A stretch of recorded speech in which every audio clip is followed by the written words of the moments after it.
3, 2, 1. Et salut! C'est un nouvel épisode des 5 news couture du mois. Vous êtes prêts? Partez! Oh, il y a plein de choses, il y a plein de choses, il y a plein de choses. Je sais pas par quoi commencer. Si, je sais, je vais commencer par la chose que j'ai chez moi depuis le plus longtemps. Tada! Ce truc! Alors c'est quoi?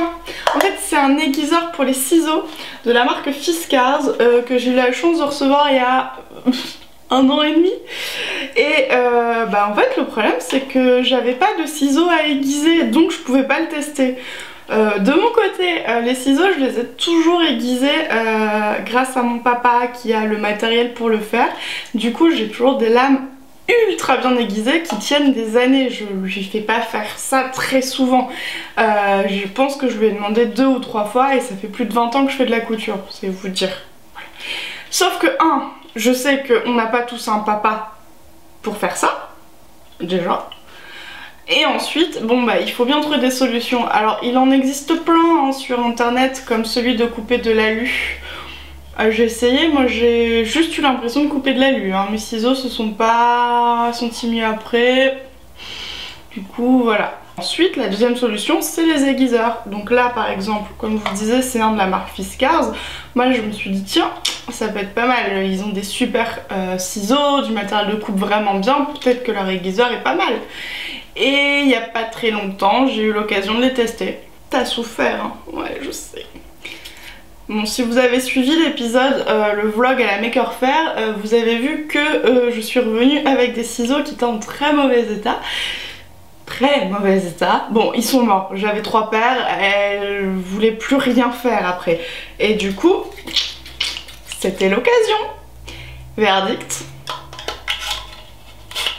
Donc, j'ai pas forcément le geste assuré. J'avais bien lu la notice. Mais en gros, oh ça crisse. En gros, il faut faire aller ces lames sur les petites lames qui sont à l'intérieur. Bon, m'en voulez pas pour ce geste pourri, il faut que je m'exerce. Toujours est-il qu'après avoir fait ça un certain nombre de fois, je vais pas compter mais au moins une dizaine, ils se sont remis à couper. J'ai sauvé mes ciseaux. Non, j'ai du rouge à lèvres, je vais pas te salir. Bon, plus sérieusement, verdict, si vous n'avez pas de magasin qui peuvent le faire près de chez vous, que vous n'avez pas un super papa équipé, un super...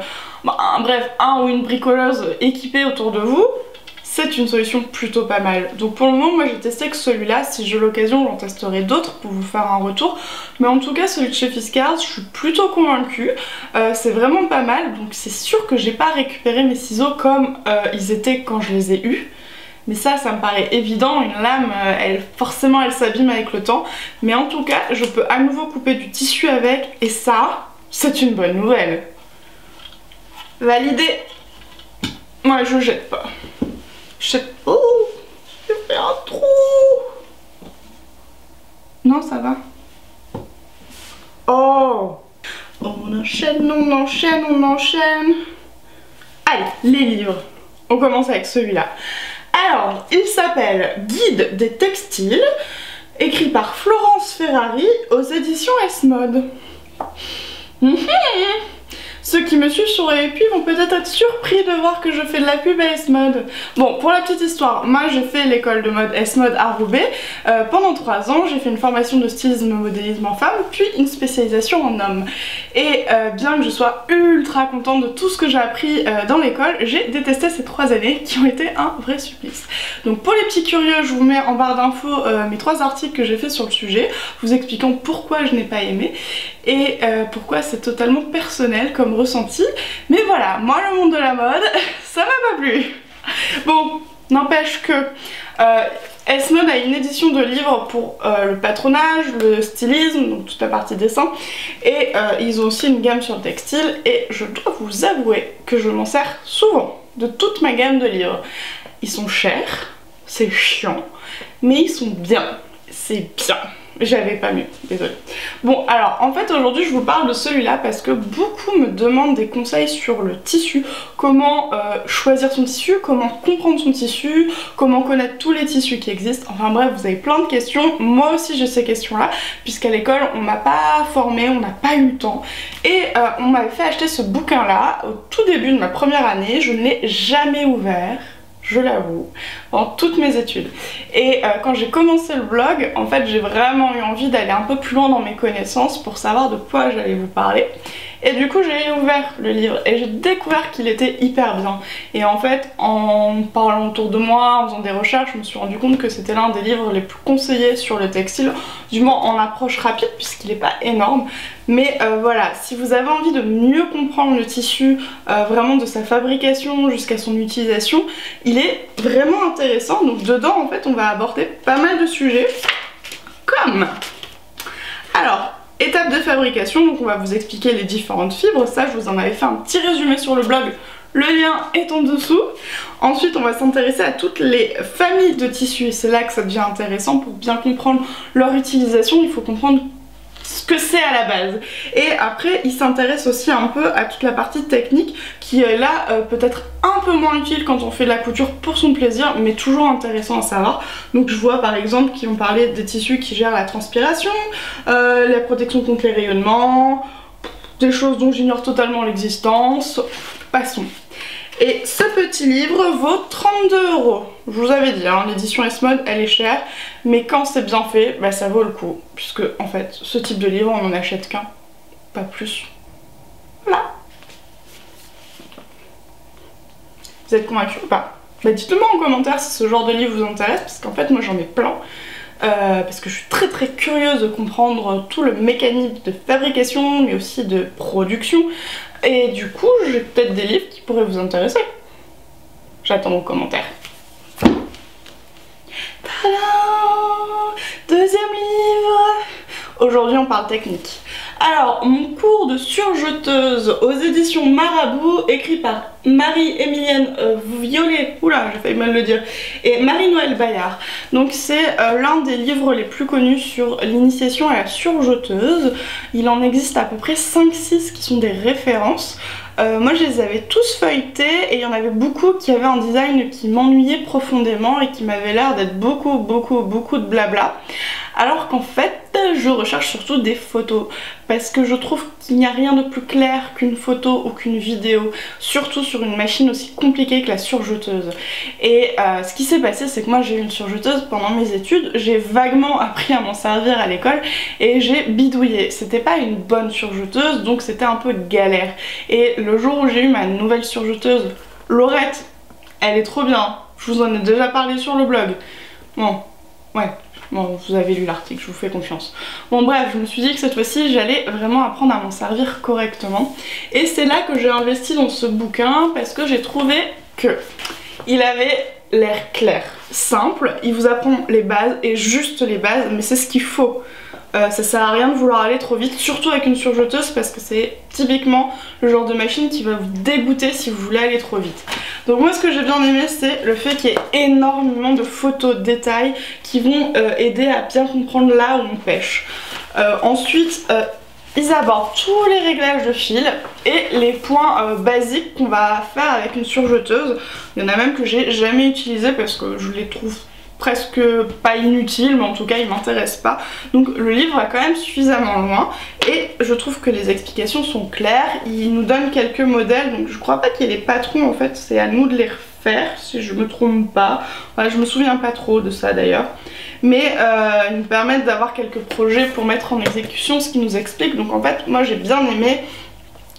Donc en fait ce que j'ai bien aimé dans ce livre c'est qu'il va à l'essentiel, il apprend les bases et c'est pas un de ces milliards de livres qui vous donne 50 tutos différents mais qui oublie de vous parler de la base qui est la technique et du coup on ne comprend rien. Là c'est se concentrer sur la technique et c'est ça que je recherchais et je l'aime beaucoup, c'est ma bible et je vous le recommande vraiment. le petit défaut que je vais lui trouver. Donc en fait, ça a été fait sur une Pfaff Hobbylock 2. Donc évidemment quand on fait un livre, on peut pas parler de tous les modèles, déjà parce que avec le temps ça change vite et que c'est impossible, on maîtrise pas tous les modèles et on n'a pas tous les modèles chez soi.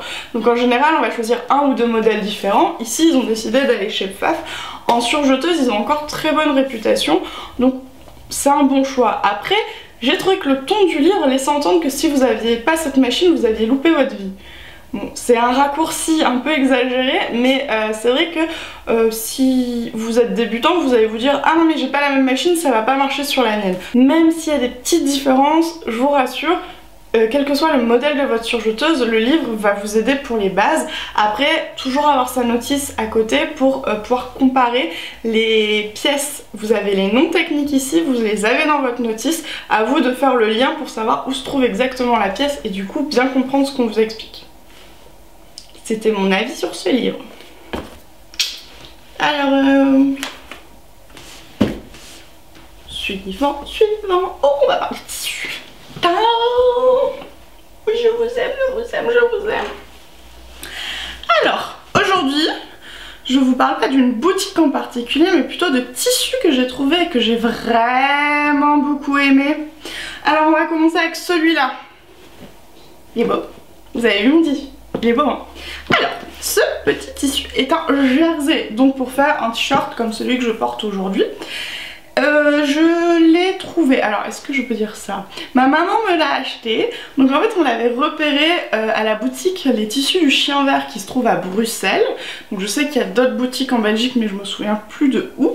Par contre ils ont un site internet, c'est ça qui est intéressant. Et j'avais totalement craqué dessus mais j'avais pas de sous. J'étais pauvre, très pauvre, archi pauvre.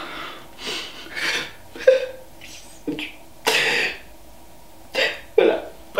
Bon bah du coup ma maman elle a fait je l'ai repéré et en fait elle me l'a acheté en douce et elle me l'a offert à mon anniversaire. Du coup pour mes 27 ans j'ai eu un jersey hyper mature avec des têtes de nounours. Je m'en fous. Vous avez vu mon t-shirt? Je m'en fous. D'ailleurs ce tissu je vous mets le lien aussi dans la barre d'infos parce que vous êtes très nombreux à me demander d'où il vient. Donc c'est un tissu, un jersey bio de chez tissu.net. Voilà. Bon en tout cas moi j'aimerais bien me faire une robe, alors je sais pas si j'ai assez de tissu parce que je voudrais me faire une robe très très large, mais sinon je me ferai la version top, c'est pas grave. J'ai trop hâte de le coudre, il est de super bonne qualité franchement, le flocage, donc l'impression textile est vraiment bien, il est tout doux, il est beau, je l'aime, voilà. Et il vient des tissus, les tissus du Chien Vert et je crois qu'on le trouve dans d'autres boutiques, en tout cas là-bas normalement ils en ont encore. J'ai oublié de réviser pour celui-là. Attendez, je reviens, je dois réviser un truc. Non, c'est ça. Ah, excusez-moi. Alors. Ouais, bon ça va, j'oublie parfois. J'ai pas une bonne mémoire. C'est dur. Bon. C'est du molleton, du sweat, c'est pour faire un pull tout doux, tout chaud, tout beau. Et en plus il est bio, lui aussi. Oh. Moi j'aime bien les tissus bio, parce que ça veut dire qu'on pollue beaucoup moins pour la fabrication du coton, quand c'est du coton, logique. Et qu'en plus ben, c'est mieux pour la peau, c'est mieux pour l'environnement, c'est mieux pour nous, pour les enfants, pour les chats qui dorment dessus aussi, pensons aux chats. Vraiment? Ok, je m'emballe. Mais oui, mes flocons, elle l'adore. Elle l'a adopté. Voilà. En tout cas, bon, ce sweat, en fait, j'ai eu un coup de cœur énorme parce que je le trouve trop beau. Et comme quasiment tout le monde, j'adore les marinières, évidemment. Le truc basique. Oh, ça va. Et j'ai un problème avec la rayure. Comment vous dire? J'ai une obsession de la rayure. J'adore ça! Donc quand je l'ai vu, j'ai pas pu résister. Et je l'ai acheté chez Auguste et Pénélope, qui est une boutique qui se situe à Rennes. Donc pour ceux qui sont dans le coin, je vous ai fait un vlog avec toutes les adresses que j'ai pu repérer pendant mon séjour à Rennes, dont cette boutique qui ne propose que des produits bio.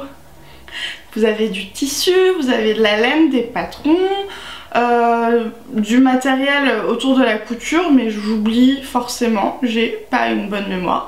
Et c'est une petite boutique qui sélectionne que des produits avec qualité, et ça j'ai bien aimé, voir des choses qu'on ne voit pas forcément partout.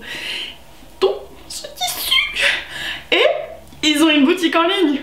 Alors là je viens juste de vérifier et cette référence elle est pas en ligne, donc soit il y en a plus, soit elle n'est pas référencée. Donc allez voir la boutique pour ceux qui sont de Rennes, mais par contre pour les autres il y en a un autre, je vous le dis comme ça, dans la section molleton, voilà.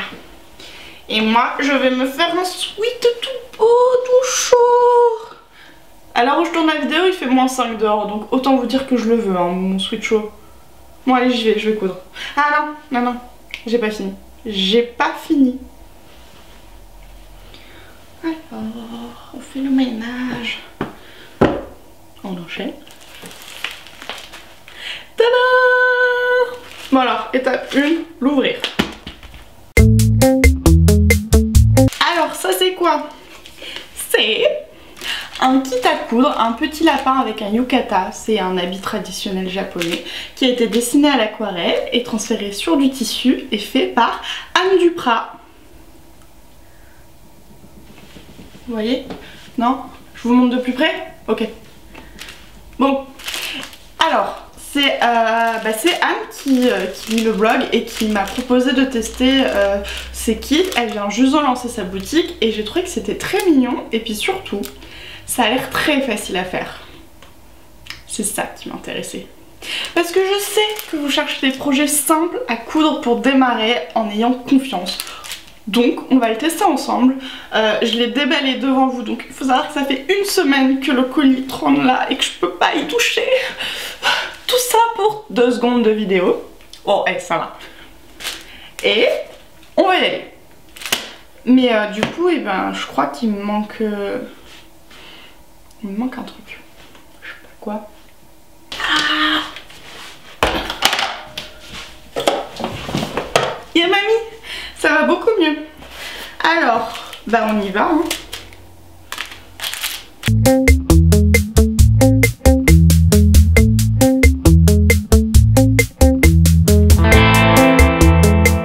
Du coup, j'ai donc mon tissu qui est déjà imprimé. Alors il faut savoir qu'il a déjà été lavé avec une lessive bio, c'est assez cool.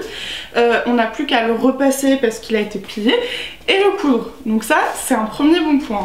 Ensuite il y a une notice avec des schémas qui m'ont l'air assez clairs, des grandes explications. Ça me plaît parce que j'en ai marre des tutos où il y a juste 3 mots qui disent débrouille-toi, parce que quand tu débutes tu peux pas te débrouiller avec 3 mots. Donc là ça commence bien. On a aussi 2 étiquettes et il faut juste penser à rajouter son fil, donc ça c'est assez classique, donc j'en ai en stock, ça va. Alors ce que je vous propose c'est que je le teste et que je vous fais un retour à la fin.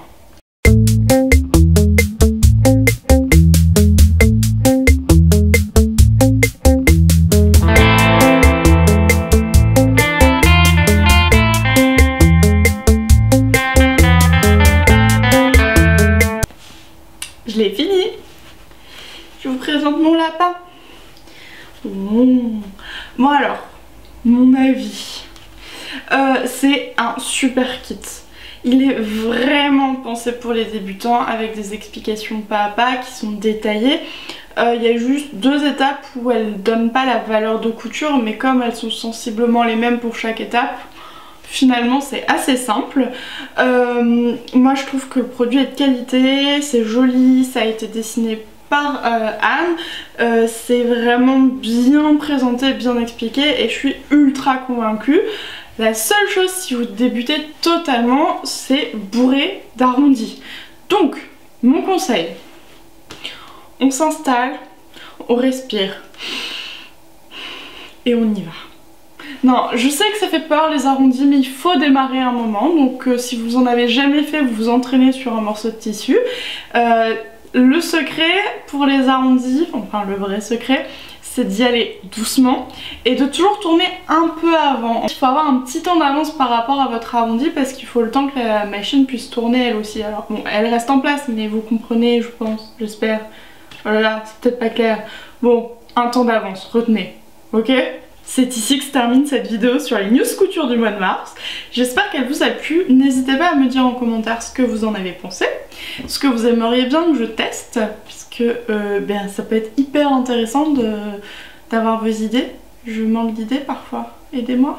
Non, je déconne, j'ai plein d'idées, mais je suis quand même hyper intéressée de savoir ce que vous aimeriez que j'aborde, et je vous dis à très très vite.